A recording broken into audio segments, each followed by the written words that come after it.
Meus amigos e amigas, nós estamos no meio de uma série de vídeos sobre a renovação carismática católica em face da liturgia da Santa Missa.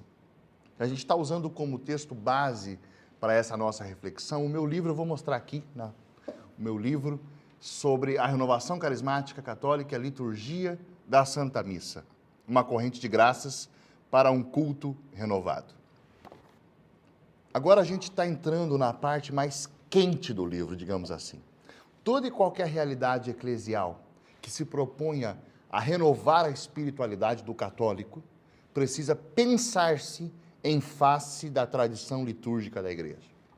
Eu acredito verdadeiramente que o que Deus nos deu por meio da renovação carismática não nos coloca em absoluto em contradição com o tesouro contido no depósito da fé da Igreja, e mais especificamente com a tradição litúrgica.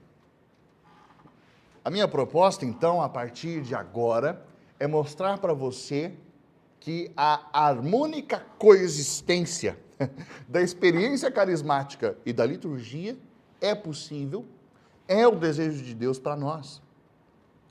Um dos principais argumentos que católicos tradicionalistas, vamos chamar assim, anticarismáticos, usam é de que a Santa Missa é Calvário e que, portanto, palmas ou outras manifestações de louvor próprias da renovação são autênticas blasfêmias no contexto da Santa Missa. Eu desejo, portanto, responder a esta e a outras acusações com as reflexões que vão se seguir. Nós precisamos responder agora a uma pergunta básica. O que realmente é a Santa Missa?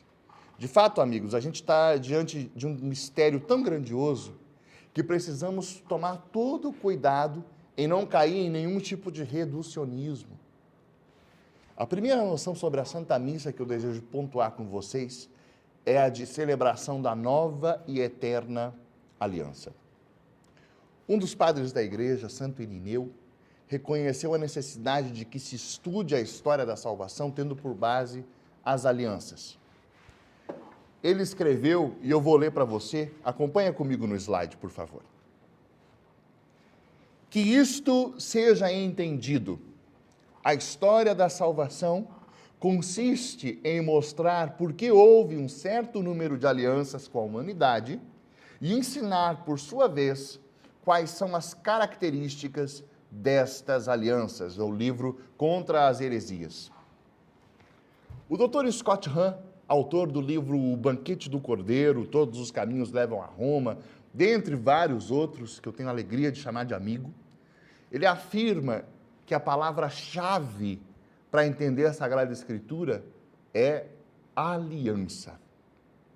É preciso entender que a aliança existe na Bíblia com a finalidade de constituir uma família.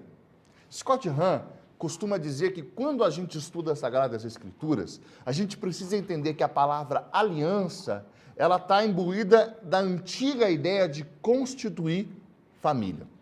A Bíblia inteira, portanto, ela pode ser esquematizada em uma série de alianças que formam famílias. E esse é o propósito de toda a história bíblica. Deus, por meio de alianças, se revela mais e mais às suas criaturas e nos convida a entrar numa relação familiar com Ele. São Paulo resumiu isso da seguinte maneira em 2 Coríntios 6,16. Habitarei, viverei em meio a eles, eu serei seu Deus, eles serão meu povo, eu serei um pai para vós e vós sereis meus filhos e filhas, diz o Senhor Deus Todo-Poderoso. Ao longo da história da salvação narrada na Bíblia, a gente percebe que Deus está estendendo a sua família, aumentando a sua família por meio de alianças. Ele começa com somente duas pessoas, Adão e Eva, prossegue com Noé, com Abraão, com Moisés, com Davi, até chegar a todas as nações da terra, entrando na aliança por meio de Jesus Cristo. Mas o plano de Deus, desde o início, foi o de fazer de todos os homens e mulheres, seus filhos e filhas, pelas alianças, que acharam a plenitude na nova aliança de Jesus, quando Deus nos manda um espírito de adoção que nos permite gritar Abá, Pai. No meu livro, eu sigo o conselho de Santo Irineu e faço uma pequena análise das 6 principais alianças da Bíblia. A primeira, Adão e Eva. A segunda, Noé e sua família. A terceira, Abraão e seus descendentes. A quarta, Moisés e os israelitas. A quinta, Davi e o reino de Israel. E a sexta, Jesus e a igreja. Para analisar cada uma dessas alianças, eu levo em consideração 5 características especiais que estão presentes nelas. A primeira, o mediador da aliança, a pessoa com a qual Deus faz aliança e sua missão. A quem este mediador está representando na aliança. Segundo, as promessas de bênção na aliança. Terceiro, as condições ou maldições no caso de quebra da aliança. Quarta característica, o sinal pelo qual a aliança será celebrada e recordada, que constitui a liturgia da aliança. Essa é a quarta característica. Quinta, a forma que a família de Deus assume em decorrência desta aliança. Agora vamos olhar então para cada uma dessas alianças, em base dessas características, ok? Primeiro, a aliança com Adão. Em primeiro lugar, cabe dizer que a palavra aliança não é usada textualmente no Gênesis, mas a história de Adão e Eva é narrada numa linguagem de aliança. Adão é o mediador da aliança. Deus promete bênçãos, a sua união esponsal será fecunda, seus filhos encherão a terra, reinarão sobre ela. Deus estabelece um sinal pelo qual a aliança será celebrada e recordada, o Shabat, o 7º dia de descanso, e Deus impõe condições que devem ser observadas, que não comam o fruto da árvore do conhecimento do bem e do mal. Essa infração é acompanhada de uma maldição. Morrerão. Por essa aliança, a família de Deus assumiu a forma do matrimônio entre o esposo e a esposa. Agora vamos olhar para a aliança com Noé. A palavra aliança é usada no caso de Noé. Deus promete nunca mais voltar a destruir o mundo com um dilúvio. A aliança é feita com toda a humanidade através do mediador Noé. A aliança inclui bênçãos para Noé e a sua família, serão fecundos, encherão a terra, e condições que eles devem obedecer. Não devem beber do sangue dos animais, não devem derramar sangue humano. O sinal da aliança é o arco-íris no céu. Por essa aliança, a família de Deus assume uma forma de uma unidade familiar, uma família estendida. Vamos olhar agora para a aliança de Deus com Abraão. Deus promete dar para Abraão uma terra e abençoar os seus descendentes, que se converterão numa grande nação. Deus faz aliança com o mediador Abraão, promete as bênçãos da terra e uma grande nação para os seus descendentes. E através deles, Deus promete abençoar todas as nações da terra. O sinal da aliança é a marca da circuncisão. A circuncisão também é a condição que Abraão e seus descendentes devem obedecer para cumprir a aliança. Por meio desta aliança, a família de Deus assume a forma de uma tribo. Vamos agora para Moisés. Por meio da aliança feita com o mediador Moisés, Deus promete ser o Deus de Israel, e Israel promete adorar a Deus e a ninguém mais. As bênçãos prometidas são as que eles serão o povo precioso e escolhido de Deus. As condições da aliança são que eles devem guardar a lei e os mandamentos de Deus. O sinal da aliança é a Páscoa, que a cada ano comemora o nascimento de Israel como uma nação.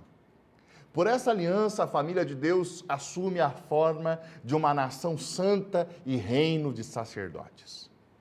Agora vem a aliança de Deus com Davi. O mediador da aliança é Davi, lógico. Deus promete estabelecer a casa, o reino de Davi, para sempre, através de seu herdeiro, E esse herdeiro seria aquele que construiria um templo para o nome de Deus. Deus promete fazer do filho de Davi seu filho. Promete lhe castigar se ele proceder mal, mas promete também que jamais vai lhe retirar o trono real. Tua casa e teu trono permanecerão para sempre, diz o Senhor, né? Através das bênçãos deste reino, Deus promete dar sabedoria a todas as nações. O sinal da aliança é o trono e o templo que Salomão, o filho de Davi, construirá. Por essa aliança, a família de Deus cresce e assume a forma de um império real, um reino nacional. Muito bem, vamos agora olhar para a sexta e definitiva aliança. A sexta e definitiva aliança é feita pelo mediador Jesus Cristo. Por sua cruz e ressurreição, ele assume a missão de sumo sacerdote real e cumpre todas as promessas de Deus que Deus havia feito nas alianças anteriores. Os profetas, especialmente Isaías e Jeremias, haviam ensinado Israel a esperar um Messias que traria uma nova aliança, através da qual, a lei seria escrita nos corações dos homens. As condições da aliança são que os homens creiam em Jesus, sejam batizados, comam seu corpo e seu sangue e vivam de acordo com tudo o que ele ensinou. Qual é o sinal da nova aliança? A Eucaristia. Por essa aliança, a família de Deus assume a forma final, a de um reino universal, católicos, que Jesus Cristo chamou de sua igreja. Perceba, portanto, amigo e amiga, que a liturgia, a celebração desse memorial da aliança, é dada por Deus. O povo de Deus recebe e não faz ou cria o sinal da aliança. Precisa ficar claro para você isso. Qual é o papel da nova família de Deus e qual é o papel de Deus na celebração do memorial da aliança? Ao homem cabe a observância do rito litúrgico. A parte de Deus é a de ratificar conosco a aliança. Então, o que é a Santa Missa?